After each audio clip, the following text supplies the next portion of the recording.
was born on 23rd July 1856 in Ratnagiri, Maharashtra.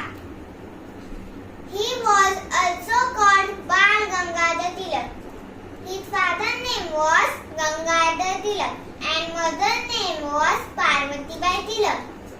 The famous slogan, "Swarajya is my birthright and I shall have it," was given by Lokmanya Tilak. Lokmanya Tilak started newspapers like Keshri